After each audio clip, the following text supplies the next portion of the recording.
Hello, everyone, and welcome back to Horror Stories. I know many of you use these episodes to fall asleep, so before you drift off, I'd love it if you could leave a comment letting me know where you're listening from around the world. Also, don't forget to like and subscribe if you're enjoying the episodes. Story 1. These two experiences happened only a month apart.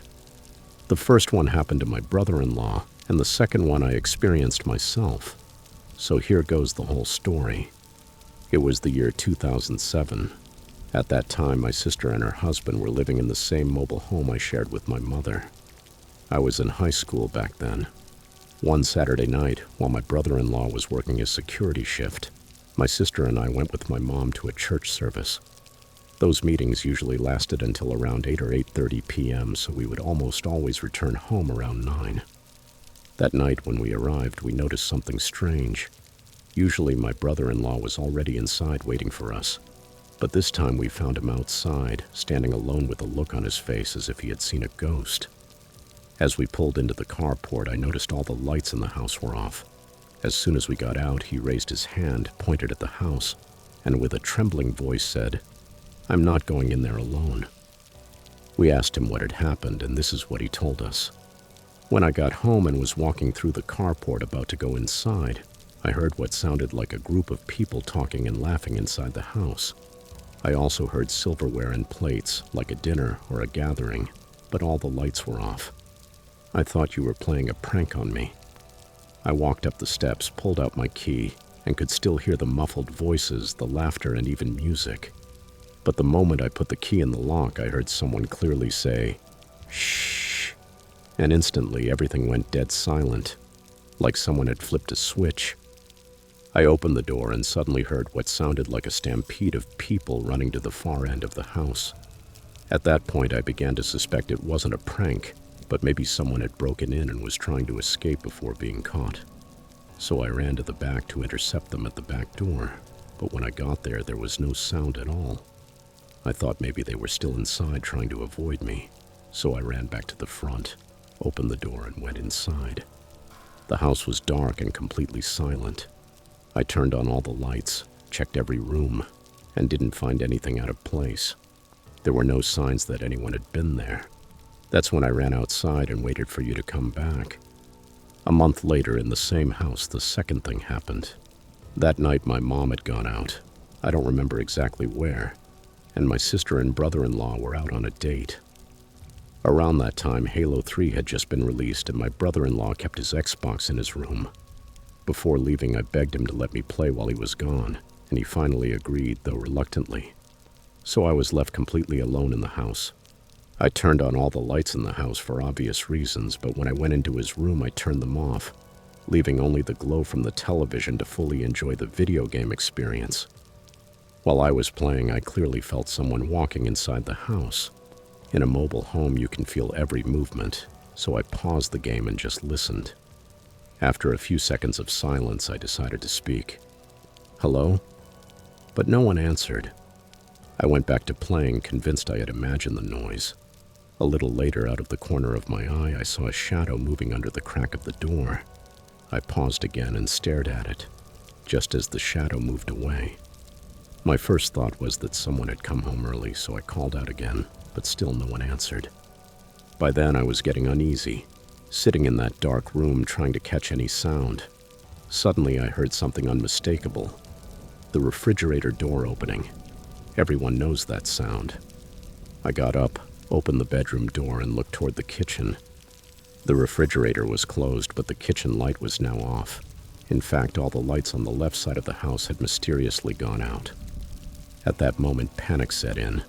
I thought maybe it was an intruder. I walked slowly toward the living room, keeping an eye on the dark dining room, and turned the TV volume up to full blast. Then I turned the kitchen light back on, which partially lit up the dining room, and immediately switched on the dining room light too. I ran into the middle of the room yelling, hoping to scare whoever was there. But there was no one. I ran through the house, banging on doors and shouting, checking every corner. I found nothing. All the windows and doors were locked. There was no way anyone could have opened the refrigerator and then escaped without me seeing them. I went back to my brother-in-law's room, locked the door, cranked the TV volume all the way up, and kept playing Halo 3 until my mom came home. I knew that our landlord's parents had died in that house of natural causes. The kitchen and dining room were exactly the places where the most activity was reported. Before all this, I didn't really believe in ghosts or evil entities, but the weight of the experience is very convincing. Story 2. Who doesn't enjoy a good ghost story, especially around Christmas time? I've gone through countless accounts of the paranormal and the supernatural in internet articles and TV shows. I speak from experience when I say that until it happens to you, it's hard to believe these stories. I openly admit that some sound more believable than others, and that many circulating today are nothing more than made-up nonsense. That said, I ask the listener to keep an open mind. My intention in sharing this story is not to convince anyone of the existence of the paranormal, but simply to recount what I lived through. Perhaps someone in the audience has gone through something similar and may find comfort in knowing they are not alone and that there are things science cannot always explain. I must warn you, things will get pretty intense. When I was in law school, my professor used to say, "Sometimes it's hard to remain objective, and in subjective reality that becomes even harder." I couldn't agree more. I come from a wealthy family. My grandfather was the co-founder of one of the largest pharmaceutical companies in Canada. My father followed in his footsteps and eventually became the CEO when my grandfather could no longer run the company. I won't dwell too much on this, but that circumstance influenced my decision to study law. I love my family, but I'm not blind to the unfair practices big pharmaceutical companies often engage in, and my family's company was no exception. That's why I chose to become a labor lawyer. I wanted to protect the little guy from being crushed by large corporations. I like to think that in some cases I made a difference, though I won't lie, the good guys don't always win. But this story isn't about that. Sorry if I sound like I'm giving a lecture. I just wanted you to know a little more about me before we get to what happened. Let's go back to the winter of 1985, late December, right at Christmas. As I mentioned earlier, my grandfather founded his company in Canada, but my father was born in New England, and that's where my sister and I grew up. Every year, my father and grandfather went hunting in New York on a property upstate. My grandparents owned an old mansion, and that's where we spent most of our Christmases. That mansion was enormous, 3 stories tall with a fountain at the entrance and surrounded entirely by dense forest. I don't remember the full history of the place, but I know that during colonial times it served as a hospital, and many people died there due to the lack of medical knowledge back then. As you can imagine, ghost stories abounded. Still, my sister and I didn't pay much attention. We were more interested in playing hide and seek or chasing each other through the endless hallways. The mansion's basement was huge. My grandparents stored antiques and furniture there that had been collected over the years. We were strictly forbidden to enter, since our parents feared we might hurt ourselves or break something valuable. But naturally, the curiosity of 2 mischievous kids always found ways to tempt fate. Every time we were left alone, we tried to open the door leading to the basement, but we never had any luck. It was always locked.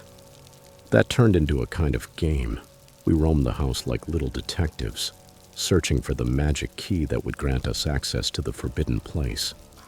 Everything changed in the winter of 1985. My father and grandfather were away hunting, as they did every year. My mother and grandmother had gone Christmas shopping in town.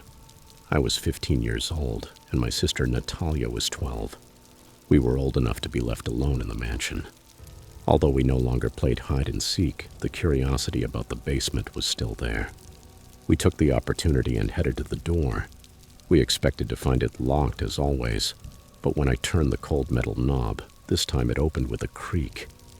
I flipped a switch on the wall, and a single bulb dimly lit the start of the wooden staircase leading down into the darkness. I looked at my sister. Her face showed the same astonishment as mine. After so many failed attempts, we were finally going to discover what was down there. We went down slowly, stumbling in the shadows, until frustration began to outweigh fear. We couldn't find another switch to light the rest of the basement. Natalia ran upstairs to grab a couple of flashlights from our bags. She came back shortly, and with the beams of light we began to explore. The place looked like something out of a movie, a sea of furniture and objects covered with white sheets, like that scene in The Others. We pulled the sheets off the ones with the most striking shapes, but most were just chairs, tables, and old shelves, things we didn't know how to appreciate at the time. At the back, we found a hallway that stretched about 30 feet before ending abruptly in a wall.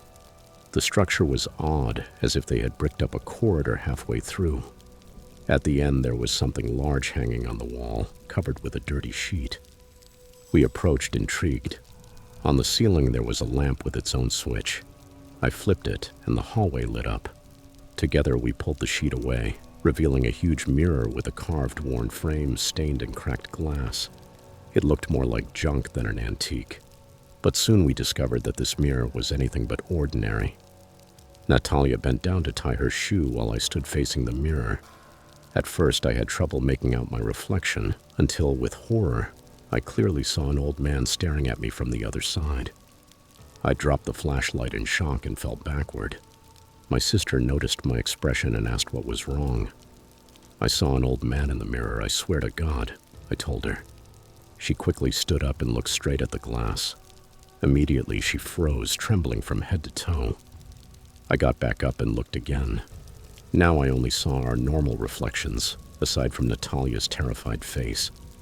I placed a hand on her shoulder to ask if she was okay, but before I could say anything, she let out a blood-curdling scream so loud I thought the mirror would shatter. She ran up the stairs crying uncontrollably. I turned off the light and followed her. That night, Natalia cried in her bed without stopping, and from then on she was never the same. She became cold, distant, and that attitude lasted for years. As she grew older, she became bitter toward everyone and began to suffer from night terrors. She would always wake up screaming in front of the mirror on her vanity. I knew that what she had seen in that old basement mirror was the source of it all. What I witnessed was terrifying, but over time I managed to forget it. What she saw, however, was so horrible that it scarred her forever. Every time I tried to bring it up, she would silence me immediately, even threatening to kill me in my sleep if I mentioned it again. Once I dared to tell my parents, but all they did was scold me for going into the basement. Nevertheless, they too noticed Natalia's strange behavior. She soon began attending therapy and was later diagnosed with schizophrenia.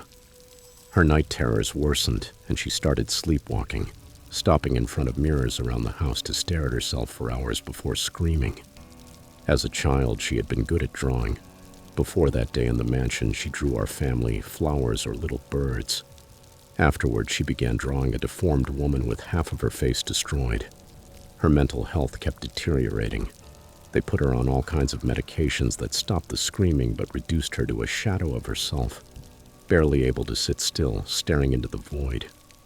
It destroyed our family. My parents never managed to agree on how to deal with her. My father wanted to commit her to a psychiatric hospital. My mother strongly opposed. The fights became so frequent they eventually divorced years later. After graduating high school, I moved out thanks to an apartment my father rented for me while I went to college. Though it shames me to admit it, I felt relieved to get away from Natalia and not have to witness my mother's desperate attempts to recover the sweet girl she once was. One day I got a call from my father. His tone chilled me to the bone. He had bad news. He told me Natalia had left the house and walked to a nearby highway. I don't want to go into details, but several witnesses said she threw herself in front of a moving truck. A week later, during her funeral, as I watched the closed casket being lowered, I couldn't stop thinking about that mirror in the basement.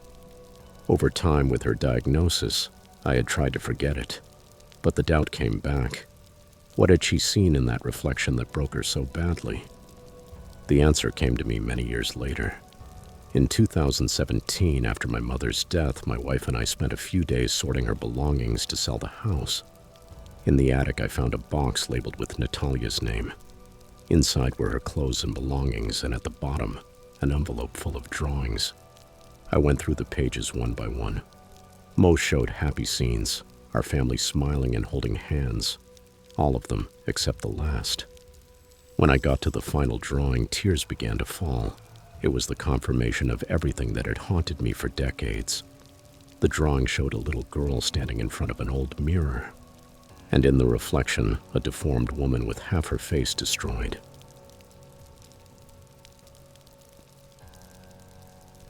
Story 3. All of this happened over the course of a year. In the fall of 2005, I moved into Goldstein Hall for my freshman year of college. Goldstein Hall was a classic 3-story dorm built in the 1960s, already pretty worn down with age. My room was the typical cinder block cube. Nothing fancy, but it would be my home for that year. Very quickly, I dove into college life, classes, sports, parties, and a diet consisting mostly of pizza. At first, everything was normal. My roommate Alex was a very shy guy, into computers and watching football games. He was homesick and often spent long stretches with his family, so I frequently had the room to myself. One day, while typing up a paper on my computer, I felt a chill run down my back just as the TV turned on by itself. It unsettled me, but I tried to convince myself that maybe I had accidentally hit the remote, even though I knew it was sitting on my bed. Sometimes I would hear knocks on the window when no one was there, or I'd leave the door open and watch it slam shut as if pushed by a strong gust of wind.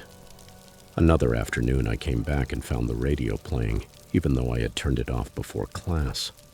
Books would be out of place, and once my Phillies cap, which had been missing for a week, suddenly appeared on top of my computer.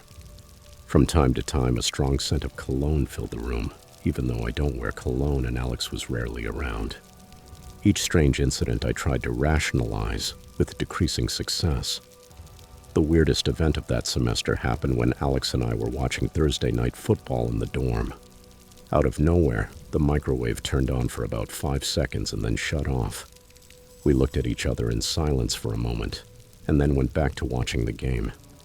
The next day, Alex skipped his Friday classes and immediately went home. At the end of the semester, Alex decided he was transferring to another university. I wasn't surprised. I knew this wasn't his thing. After finals, I wanted to be nice and help him load his car. My family wasn't coming to pick me up for winter break until the next day, so I had no problem lending a hand. We had just finished in the parking lot and were saying goodbye when Alex looked at me very seriously and said, "I don't know how you can stand staying in that room. You know what I'm talking about." I let out a long sigh. "Yeah, I know. I'll be fine," I answered. We shook hands and I watched him leave Goldstein Hall for good. Luckily, nothing strange happened that night, and during a winter break, I managed to convince myself that it had all been the product of my overactive imagination. The new semester began in mid-January 2006, and I was excited about my new roommate. This time his name was Matthew, and he was redshirting with the football team. He was a pretty nice guy, though we didn't have much in common. Matthew stayed for about the first week of classes and then immediately moved to another dorm. He didn't even tell me. One day I came back from class and all his stuff was gone.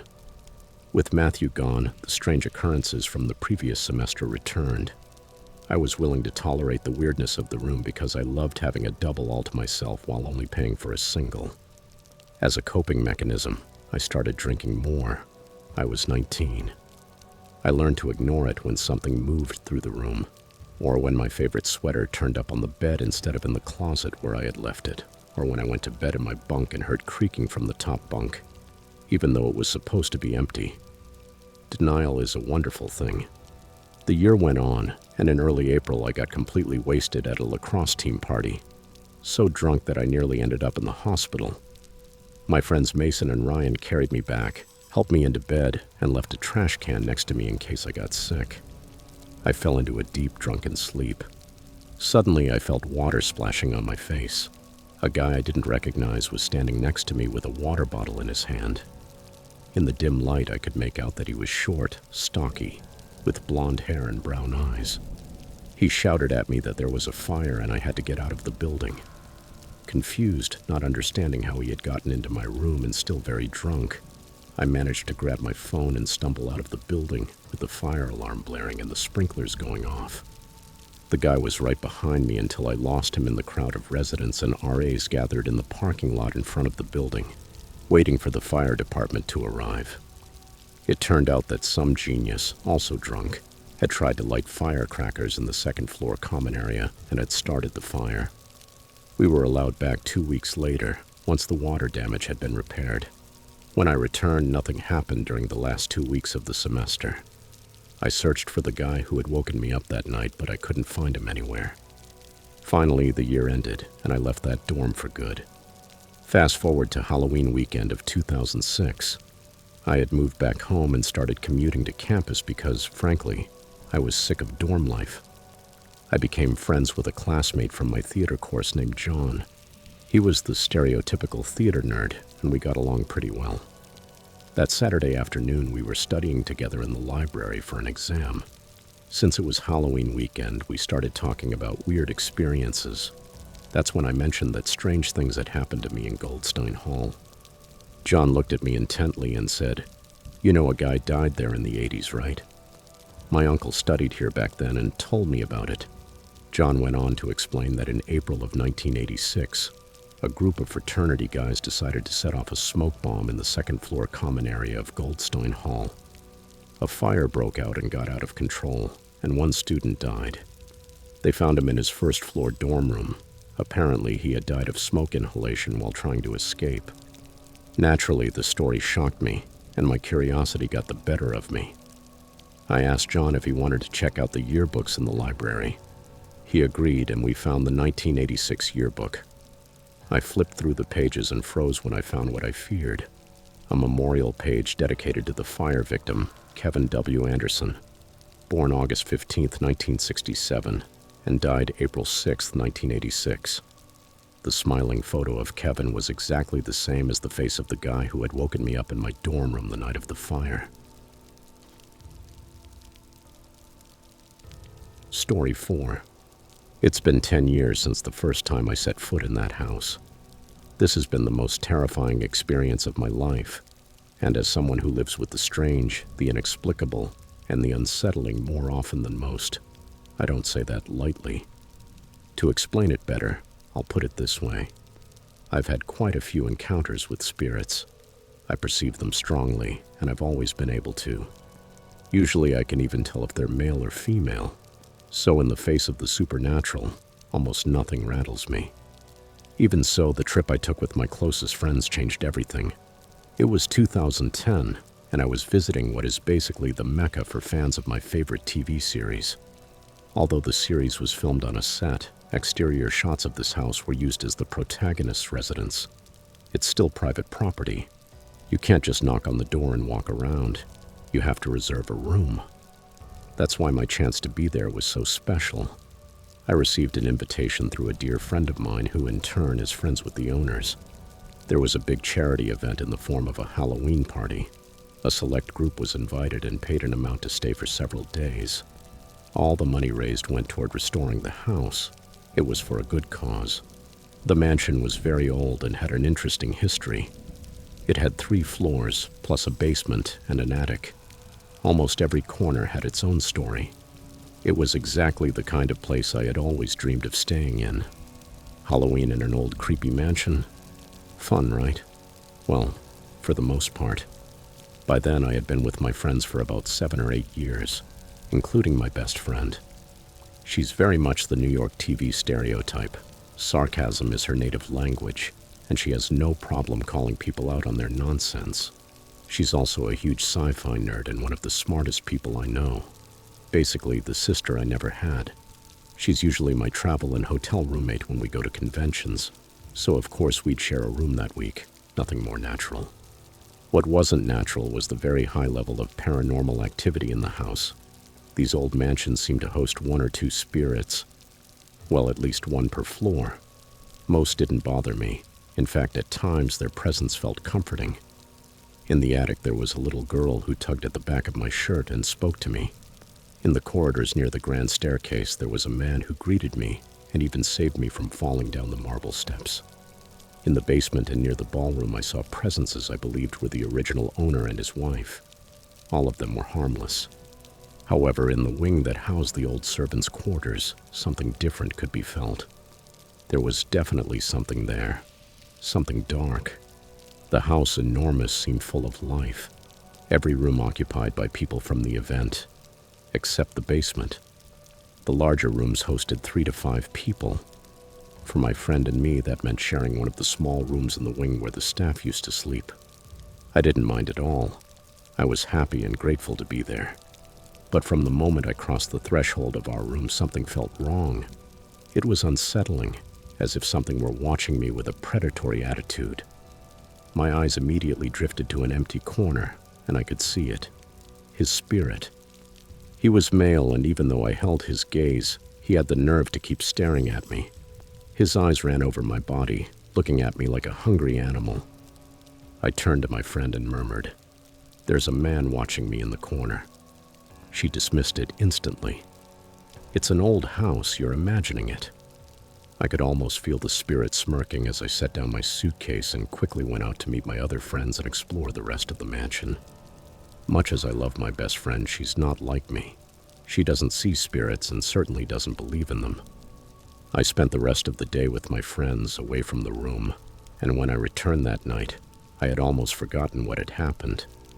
At that moment, it was just a small room in an old house, and I was exhausted. Although I usually have trouble sleeping in new places, that night I drifted off easily. The next day, we continued exploring the house and went out into town, a beautiful place that was once the playground of the rich. I was having a great time. The days flew by, but every now and then, in that room, I felt that predatory gaze on me again. I tried to avoid the room as much as possible, which was easy. There was so much to see and experience. This trip was a dream come true, and before I knew it, the big Halloween party had arrived. That year, the party was on the night of October 30th, 2 days before my return. We were all excited. We wanted to show off our costumes. There would be music and dancing in the ballroom, and most people were dressed as characters from the series. I wore a beautiful historic dress in ivory, but the weight of the fabrics and layers had me sweating in a very unladylike way. By the early hours of the 31st, when the party was winding down, I couldn't wait to get out of the dress and go to sleep. I walked down an empty hallway, completely silent. I entered our room. My friend was fast asleep. She can literally sleep through a hurricane. In fact, years later, I saw her sleeping soundly during Sandy. I locked the door for a simple reason. That night I would sleep in the corner by the door, and I didn't want to get hit in the head if someone came in. My bed was a sleeping bag on an air mattress. My friend had a twin bed almost diagonal to me. Climbing the stairs and walking the long dark hallway had left me hot and sweaty. The dress was incredibly heavy. I just wanted to take it off and put on my nightgown. As I pulled the dress over my head, I felt that strange sensation my friend calls my spider sense, a tingling at the crown of my head when I sensed spirits nearby. It was him again, the man in the corner looking at me. Of course he would appear when I was naked and vulnerable. I felt his eyes on my body and could do nothing but cover myself with the nightgown as fast as possible. When I finished, the spirit was gone. I decided not to dwell on it and go to sleep. I was exhausted and we had big plans for the day. I turned off the lights, got into the sleeping bag, and turned toward the wall to try to fall asleep, when suddenly, I thought I heard someone call my name. Catherine. Whoever was in the hallway could wait until morning, I thought.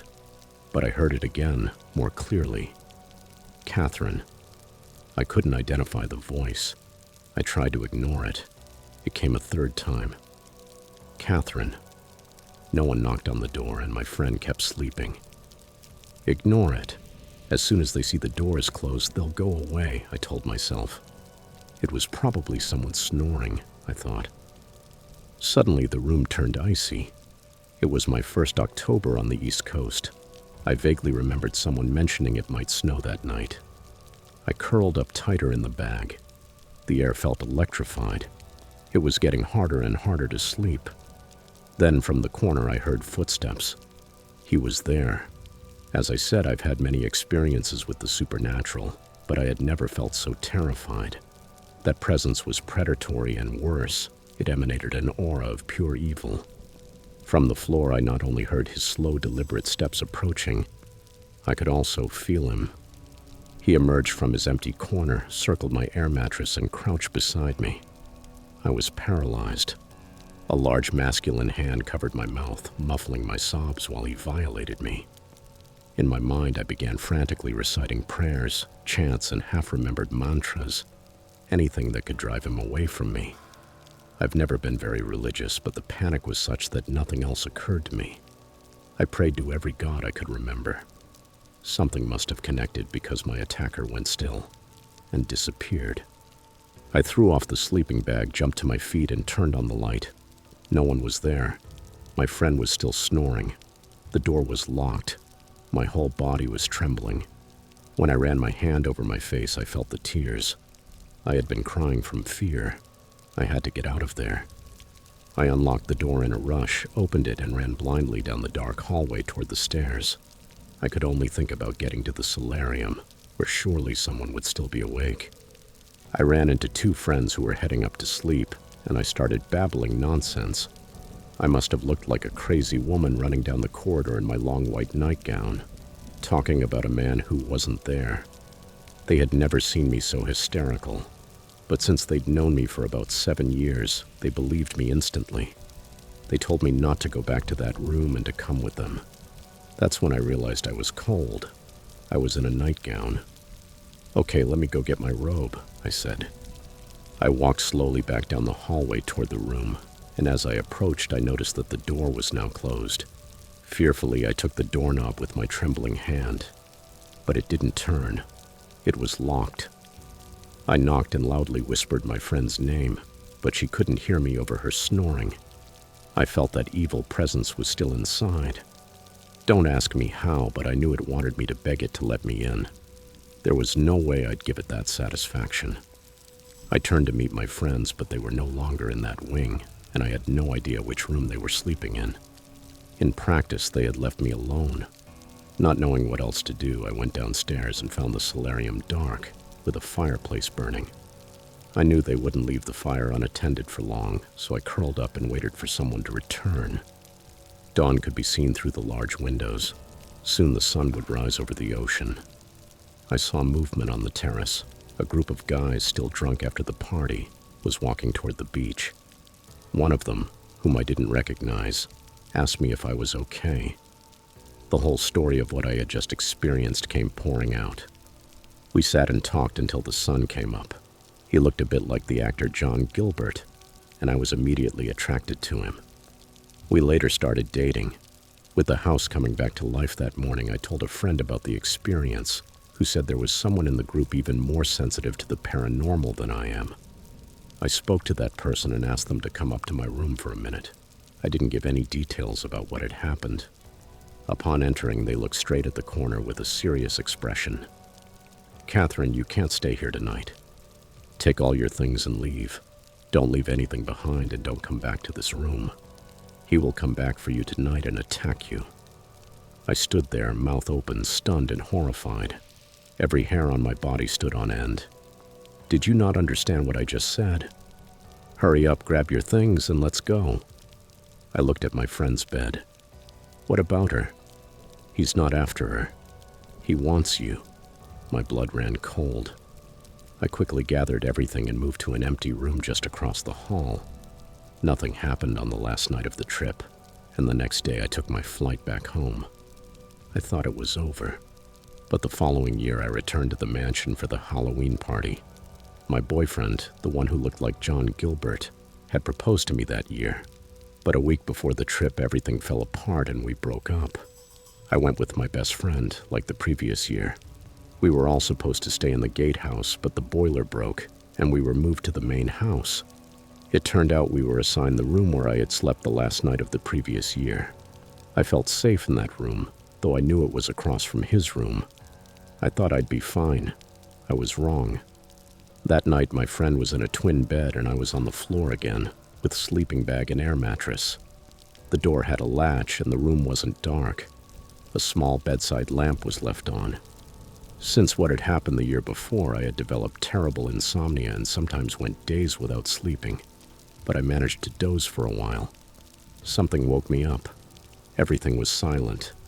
Then I felt the familiar tingling. "I'm safe in this room. The door is locked," I repeated to myself like a mantra. And I heard movement on the other side of the hallway. From the floor, I could clearly see under the door. I didn't see anyone or anything. Then I heard the footsteps. He knew I was there. He was coming for me. The footsteps came from that corner of the room across the hall. They stopped right in front of my door. No one was there. The gap under the door showed empty space where a pair of feet should have been. And yet the doorknob began to rattle. I held my breath as I watched it move faster and faster. And then it stopped. Then the whole door began to shake and pound. I started to cry, curled into the fetal position without taking my eyes off the door. I had never felt so defenseless. Finally, everything ceased. Not a sound in the hallway. He was gone. But there was no way I was leaving the room until daylight. In the morning, I told my friend I couldn't stay there. In fact, I couldn't remain in that wing of the house anymore. I would sleep anywhere, on the sofa in front of the fireplace, in the tower, in the attic, in the basement. Anywhere but there. I ended up sleeping on the sofa the next night, but I left my suitcase in the room with my friend. The next morning, in the cheerful light of day, I returned to the room to get clean clothes to shower. As I approached, I saw something strange. There was a red apple placed on the floor in front of the door. I knew it was for me. It was a message of some kind. The door was locked, so I knocked, calling my friend. She poked her head out from another door farther down the hallway. I thought you were inside. No, I slept downstairs last night. Then who locked it? And is that apple yours? It's not mine. She joked that someone had left me a midnight snack. I laughed, but I didn't touch the apple. I asked the owner for the spare key, and upon entering, I saw all my clothes and my things thrown around the room. I reached my limit. I couldn't take it anymore. I packed my bag and spent the rest of the trip in the tower room with my friends. It has taken me a long time to be able to talk about this. I've returned to that house many times, but I've never stayed in that wing again. And even so, I still feel him there, in the corner of that room, waiting for me in the dark.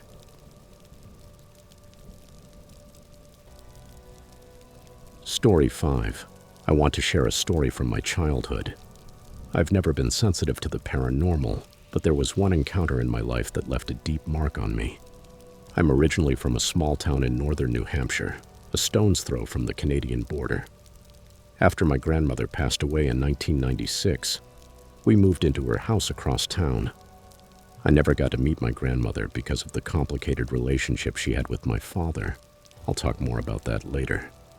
The house was an old two-story that resembled a Victorian style, though it had a strange appearance. It looked as if two houses had been built very close together, and at some point someone decided to merge them into one. Many of the bedrooms on the second floor had very slanted ceilings due to the odd architecture. I called them pizza slices. The master bedroom was on the ground floor, and that's where my parents slept. I was told to choose one of the rooms upstairs. As I mentioned, most were pizza slices, but there was one across the hallway that looked normal. I chose that one. For the first 2 months, nothing happened, until everything changed one night. I remember there was a storm outside and I was having trouble falling asleep. I felt an insistent itch at the nape of my neck, and my throat burned as if it were on fire. At first, I thought I was getting sick. I was about to get up for a glass of water when I saw someone standing in the doorway. It was a middle-aged man staring at me with an icy fury. I had no idea who he was. I thought someone had broken into the house. I tried to scream, but the sensation in my throat wouldn't let me. The stranger glared at me and then turned around.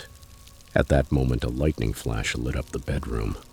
What I saw in that flash froze my blood. The back of the man's head was missing.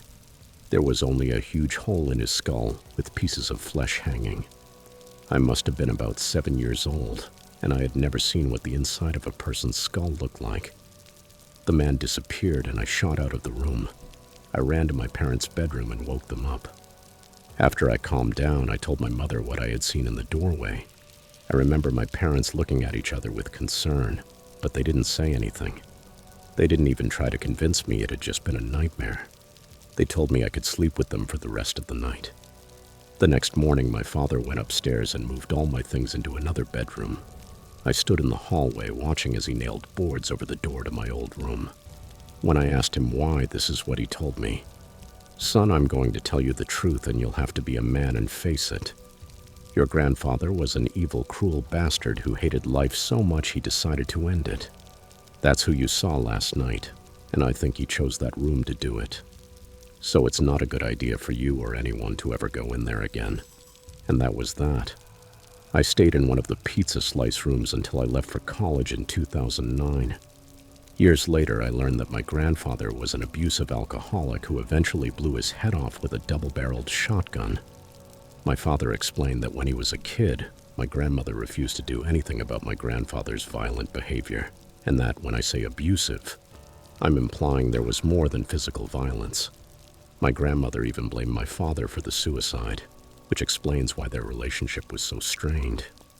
My father no longer lived in that house when it happened, so he wasn't sure which room it was. After what I saw that night, that was all the confirmation I needed. I wondered why we went back there. Apparently, we were going through financial difficulties that forced us to move into that house after my grandmother's death. Otherwise, my father would never have considered it. Over time, my family moved out of that place, shortly after I went to college. My father sold the property to a developer on the condition that they demolish the house. I believe they built a hotel in its place. Looking back, I'm grateful my dad told me the truth from the start.